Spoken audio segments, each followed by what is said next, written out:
Halo teman-teman semua yang berbahagia, berjumpa kembali dengan saya Dr. Andri, spesialis kedokteran jiwa dari Rumah Sakit KMC Alam Sutera Tangerang. Saat ini saya masih berada di Zurich, di Switzerland, dan saya baru aja, ini kebetulan hari sebelum besok berangkat pulang. Hari ini saya presentasi dan saya tadi sempatkan bikin uh, makanan mie instan yang kita biasa senang sekali ya. Dan ini untuk menemani ini dan juga cappuccino yang besar ini ya. Kebetulan saya lagi di hotel dan saya mengambil tempat di belakang. Sengaja ini adalah di belakang saya ini ada beberapa tempat yang bisa membantu saya selama ini dalam perjalanan di Zurich. Jadi ada tram station dekat dengan bus station ya atau kereta api dan juga dengan beberapa convenience store. Cuman memang mahal ya kalau makanan di sini nih. Nah, yang ingin saya bahas pada kesempatan kali ini adalah tentang bagaimana perubahan yang mungkin bisa kita dapatkan dari kita melakukan aktivitas yang di luar dari kebiasaan kita. Ya, jadi ini tips ya buat teman-teman yang mungkin saat ini itu masih kesulitan untuk uh, membantu diri sendiri mengalami gejala-gejala gangguan kecemasan yang masih dominan. Dan saya berharap dengan adanya video ini bisa membantu teman-teman setidaknya memahami kira-kira sebenarnya dasar dari kondisi ini tuh kenapa. Nah, sebenarnya kita perlu tahu bahwa kalau kita dalam keadaan yang sering muncul kecemasan itu biasanya disebabkan karena amigdala kita itu terlalu aktif.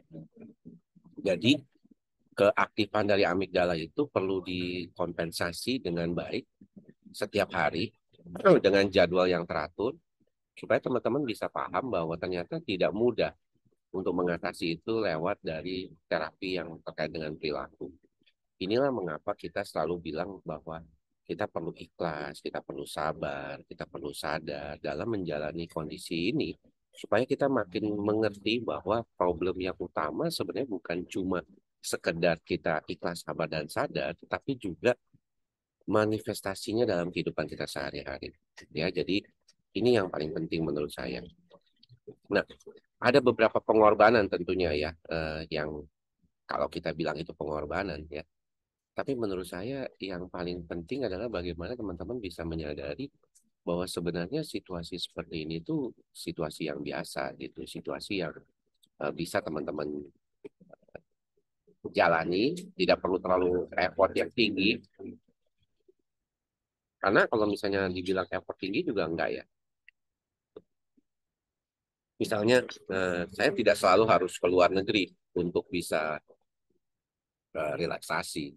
Pulang dari praktek saya relaksasi dan memang sampai saat ini praktek saya masih di satu tempat ya. Jadi di satu tempat itu tujuannya adalah untuk membantu agar saya tidak terlalu kemana-mana gitu ya pikirannya. Jadi cukup di satu tempat aja. Walaupun mungkin nanti kalau ada di dua tempat juga waktunya tidak akan menambah dari waktu yang sudah ada sebelumnya gitu ya. Nah, saya sambil makan ya. Jadi kalau kita lihat munculnya kekhawatiran itu seringkali karena kekhawatiran itu dibiarkan. Ya, jadi dibiarkan dan tidak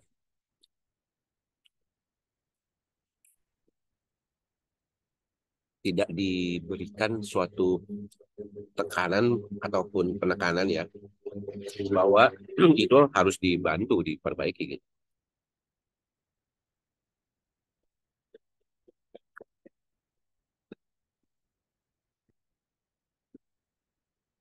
Beberapa teman mungkin bingung, ini kenapa ya mesti mesti harus saya lakukan sesuatu yang sifatnya tuh segera dan harus bantu diri kita sendiri juga mengolah itu. Karena kalau enggak nanti kita kebiasaan, karena perilaku berubah itu nggak gampang. Di antara teman-teman pasti pernah mengalaminya ya.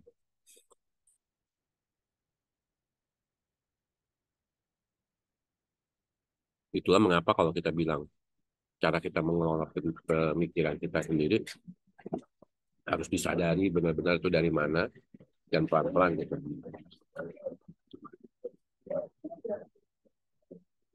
Kalau nggak nanti berputar-putar di situ-situ aja, seolah-olah nggak ada jalan keluar. Karena teman-teman sendiri tidak memahami bahwa itu adalah suatu proses yang harus diperbaiki gitu. Ini mungkin yang membedakan antara kalau teman-teman mau nggak mau datang ke psikolog ya atau ke psikiater dan rutin datangnya gitu untuk melakukan psikoterapi. Karena dengan rutin itu teman-teman bisa jadi memahami bahwa proses itu harus jalani dengan suatu kontinuitas ya, kesinambungan gitu. Nggak bisa cuma kayak teman-teman mau olahraga mau sehat cuma 1 minggu sekali ya nggak bisa. Terus kita makan banyak karbohidrat, tiap hari kita makan mie instan, tapi kita nggak ada gerak, nah bisa juga.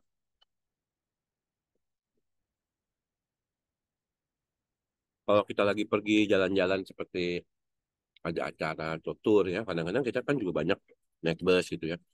Kecuali kalau solo traveler kayak saya mungkin banyak juga kemana-mana naik kereta ya. Dan menurut saya itu sesuatu yang menyenangkan ya. Memang di daerah kayak Eropa ini banyak tempat-tempat yang kita just duduk aja itu kita merasakan lebih tenang gitu ya. Udaranya lebih enak gitu ya. Bersih, nggak ada polusi yang terlalu dominan ya. Karena di sini banyak ada mobil sih, tapi kebanyakan pakai tram ya, tramnya listrik ya. Gitu. Dan kayak gitu tuh nggak by nature gitu ya, harus Anda teman-teman tuh bisa bantu diri sendiri gitu. Supaya nggak terus-terusan kayak orang bingung, ini gimana mesti mengatasi keadaan ini gitu ya. Karena nggak tahu mesti apa yang dilakukan. Jadi kalau misalnya dok mesti ikhlas sabar dan sadar betul.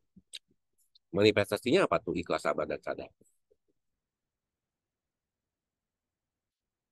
Memahami diri kita sendiri, memahami dasar dari apa yang kita alami dan bagaimana kita mengelola proses pemikiran itu menjadi jauh lebih baik gitu. Ini yang mungkin tidak sama semua orang. Makanya orang kadang-kadang bingung. Kalau misalnya saya itu kok nggak maju-maju gitu ya. Mungkin memang ada faktor genetik yang itu nggak bisa dipungkiri. Tapi lebih 43% faktor genetik. Tapi lebih dari 50%-nya faktor yang non genetik gitu. Cuman ya mungkin yang paling dominan juga perlu diperhatikan adalah how to simplify your life gitu. Ini nanti yang mungkin kita akan bahas di video selanjutnya yang sebenarnya sudah pernah saya bahas ya. Bagaimana menyederhanakan hidup kita supaya kita tuh bisa ngebantu diri kita sendiri bahwa oke, kita tuh bisa melihat perspektif jadi dalam keadaan yang lebih lebih sederhana gitu sehingga kita bisa bantu diri kita jadi jauh lebih baik tanpa kita kebingungan. Yang sering kali kalau kita ketemu sama pasien-pasien yang setiap hari itu ada di praktek, mereka tuh kebingungan gitu, kebingungan bagaimana caranya mengelola supaya pikiran itu nggak gampang kemana-mana pikiran. Dan ini yang mungkin perlu diperhatikan tuh sama teman-teman. Karena kalau nggak muter-muter gitu, kayaknya nggak habis-habis gitu. Ke situ terus pikirannya.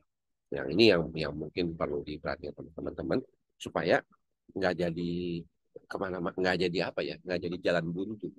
Kan banyak tuh yang sering mengeluh kalau di komentar itu bahwa mereka tidak berhasil menurunkan dosis obat atau obatnya itu tidak dilepas-lepas. Kenapa bisa demikian? Ya mungkin karena teman-teman fokusnya adalah pada obat saja, tapi tidak membantu diri teman-teman menjadi jauh lebih baik. Makanya saya selalu bilang bahwa keikhlasan, kesabaran, dan kesadaran kita itu penting untuk kita pahami dan bagaimana kita mengelola kondisi tersebut. Bukan cuma sekedar ngomong gitu ya. Ngomong udah bagus lah karena itu mengingatkan terus kan. tapi juga bagaimana ke depannya supaya jauh lebih stabil. Ini pesan yang paling penting. Ya, saya cuma ngingatin sambil ngobrol, sambil makan, dan saya mau persiapan untuk menuju kongres karena di sini waktu sudah jam 8.17. Saya mau ke atas mandi langsung berangkat karena nggak jauh dari sini tempatnya, hanya sekitaran 20 menit. Thank you teman-teman yang sudah bergabung di pagi hari yang cerah ini di Indonesia. Di sini agak mendung pagi ini ya, walaupun masih musim panas akhir. Terima kasih. Salam ikhlas, sabar dan sadar. Salam sehat jiwa. Bye-bye.